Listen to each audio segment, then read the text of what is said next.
Love you to. हाय ग. नमस्कार.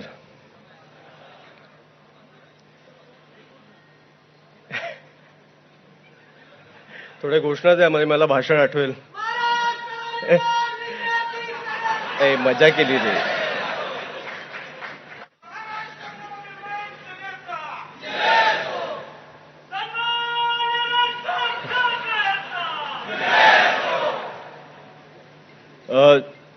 सर्वप्रथम मला वाटतं की आपलं चालू व्हायच्या आधी ज्या ज्या लोकांनी, ज्या ज्या युवकांनी, ज्या ज्या तरुण तरुणींनी रस्त्यावर उतरून आंदोलन करून केंद्रातनं राजीनामा घेतलाय त्यांच्या पालकांसाठी, त्या तरुणांसाठी मला वाटतं आपण खूप जोरदार टाळ्या वाजवल्या पाहिजे.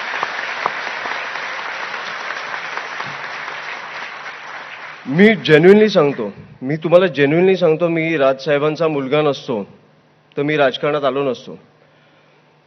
आणि हे मी खूप जाणून बुजून बोलतो. मी दरवेळेला बोलतो कारण मला राजसाहेब माझे वडील आहेत म्हणून नाही, ते राजकारणात आहेत म्हणून नाही, कारण माणूस प्रामाणिक आहे.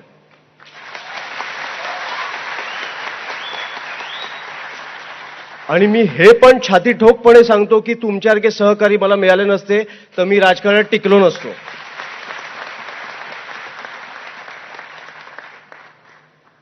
जेन्युइनली मला तुम्हाला सांगायचं आहे की जे काय आता फॉर एक्झाम्पल आपले अनेक आंदोलनं झाले गेल्या अनेक वर्षात. मला राजसाहेबांनी जेव्हा विद्यार्थी नेत्याचं पद दिलं, महाराष्ट्राचा दौरा निघाला, तुमच्यासारख्या अनेक तरुण तरुणींना भेटलो. आपण पहिलं युनिट स्थापनेचा कार्यक्रम दिला, तो तुम्ही इतक्या उत्तम प्रकारे राबवलाय.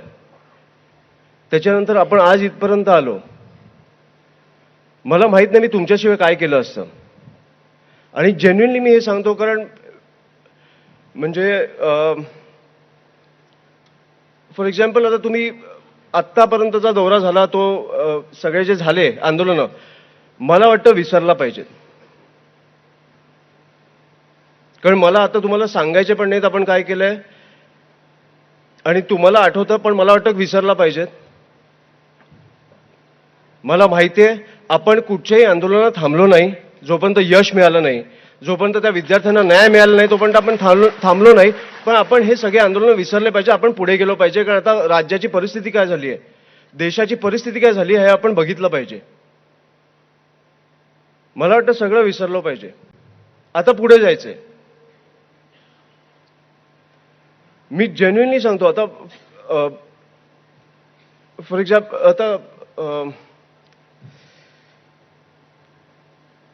आता मी विसरायला लागलोय तुमच्या उत्साहामुळे, पण जेन्युइनली मी खरंच आता मला खरंच सुचत नाही. मी येतो परत, थांबा. तर भाषण सुरू असताना मध्येच पॉज घेऊन अमित ठाकरे व्यासपीठावरून खाली उतरलेले आहेत आणि थोड्या वेळानं अमित ठाकरे पुन्हा एकदा व्यासपीठावर आले आणि त्यांनी त्यांचं भाषण सुरू ठेवलेलं आहे. तर तुमच्या उत्साहामुळे मी विसरायला लागलोय असं अमित ठाकरेंनी म्हटलं. आणि त्यानंतर अमित ठाकरे व्यासपीठावरून अचानकपणे खाली उतरले आणि थोड्या वेळानं अमित ठाकरे पुन्हा एकदा व्यासपीठावर आलेले आहेत आणि त्यांनी त्यांचं भाषण सुरू ठेवलं आहे.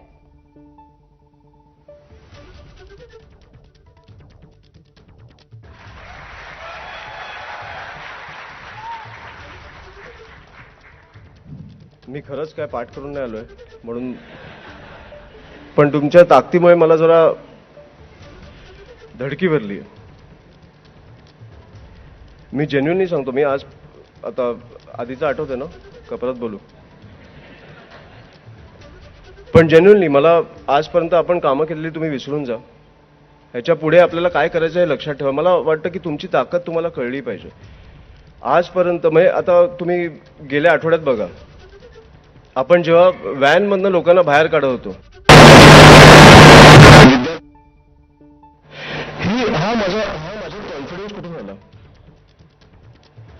तर मला माहिती आहे की तुमची ताकद माझ्या मागे आहे आणि राजसाहेब ठाकरे नावाची एक शक्ती माझ्या मागे आहे. म्हणून मला वाटतं की हा कॉन्फिडन्स माझ्या आला. पोलीस पण तुम्ही बघितले असतील तर शांत का होते, घाबरलेले. तर मला वाटत नाही घाबरलेले. पोलीस आहेत ते, महाराष्ट्राचे पोलीस आहेत ते. मला वाटतं ते कुठेतरी आदरयुक्त एक हे होतं त्यांना की दडपण की कुठेतरी आपण शांत राहू. पण मला माहिती आहे ह्या राज्यात पोलीस बांधवांसाठी जर कोण उभं राहिला असेल तर तो राज ठाकरे आहे आणि त्यांचे महाराष्ट्र सैनिक आहेत. ह्या गोष्टी आपण कुठेतरी आपली ताकद समजून घेतली पाहिजे. कारण ह्या आता मी तुम्हाला जेन्युइनली सांगतो, मी राजकारणी नाही ना मला बोलता येतं, पण मला माहिती आहे की आपल्या राज्यात काय चालू आहे, आपल्या देशात काय चालू आहे. मी खूप भीषण एक परिस्थिती बघितली आहे गेल्या 1 महिन्यात. खूप भीषण. काठ्या घालून लोकांना मारतात, खिळे घालून लाठ्यांमध्ये लोकांना मारतायत काय, मुलींवर हात काय टाकतायत, कपडे काय फाडतायत. आत्ता ते चंद्रकांत दादा पाटील काय बोलले, चंपा काय बोलले ते की दिल्लीत सगळ्या पोलिसांनी दगड उचलले, आंदोलनात सगळे दगड उचललेत आणि त्या फुटप्रिंट वरनं ते आता आधार कार्डला लिंक करणार आहेत. सगळे चंपाच्या घरी पाठवा. मला वाटतं की ह्या तरुणांनी केंद्रातनं राजीनामा आणलाय, राज्यातनं आणायला वेळ नाही लागणार.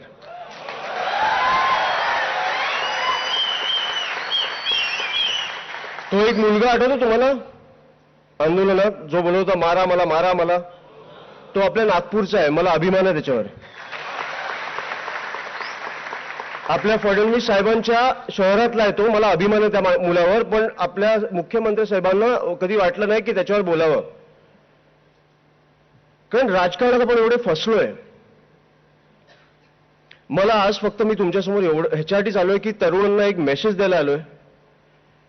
5 वर्षातनं एकदा निवडणूक येते, 5 वर्षातनं एकदा तुम्हाला मतदान करायला मिळतं. मतदान तुम्ही कशासाठी करता? मला उत्तम रोजगार मिळावा, माझ्या मुला मुलींना उत्तम शिक्षण मिळावं, शेतकऱ्यांचं भलं व्हावं. आज दिवसाला 8 शेतकरी ऑन एन ॲव्हरेज आत्महत्या करतायत. लाडकी बहिणीचं मी बोलायला नको, आपल्या रस्त्यांमध्ये खड्डे नको. तुम्ही आमच्यासाठी एक उत्तम मुंबई पुणे बांधलंय ते एका महिन्यात कोसळायला नको. पेट्रोलमध्ये इथेनॉल नको. बेसिक आपल्या बेसिक गरजा आहेत हो. या बेसिक गरजांसाठी तुम्ही त्याला 5 वर्षातनं एकदा मतदान करता. 4 वर्ष ते तुमची कामं करत नाहीत आणि 5व्या वर्षी तुम्हाला तुमची जात ही संकटात दिसायला लागते, धोक्यात दिसायला लागते. तुमचा धर्म हा तुम्हाला धोक्यात दिसायला लागतो. तुमची भाषा ही तुम्हाला धोक्यात दिसायला लागते. हे का होतंय हे पहिलं समजून घ्या. 4 वर्ष काही नसतं. 5व्या वर्षी काय येतं, कारण ते जिकडे अयशस्वी झाले तिकडे ते तुम्हाला आता फसवून घेतायत, फसवतायत की आता 5व्या वर्षी आम्ही हे करून, मला वाटतं की ह्या गोष्टीवरनं हे लोक पेटतील. हे तुम्हाला कळायला पाहिजे कुठेतरी.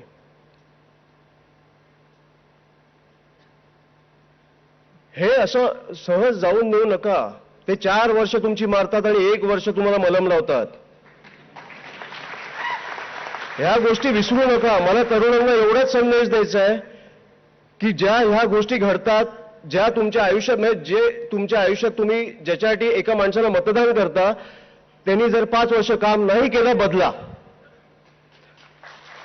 त्या राजकारणाने तुमची भीती वाटू द्या. आता कसं झालंय की राजकारणाने एक फॉर्म्युला मिळालाय 5व्या वर्षी काय करायचं. 5व्या वर्षी तुम्ही काय करायचं हे तुम्ही ठरवलं पाहिजे. म्हणून मी आज तुमच्या समोर आलोय आणि ते आपण आता ह्याच्या पुढे करणार आहोत.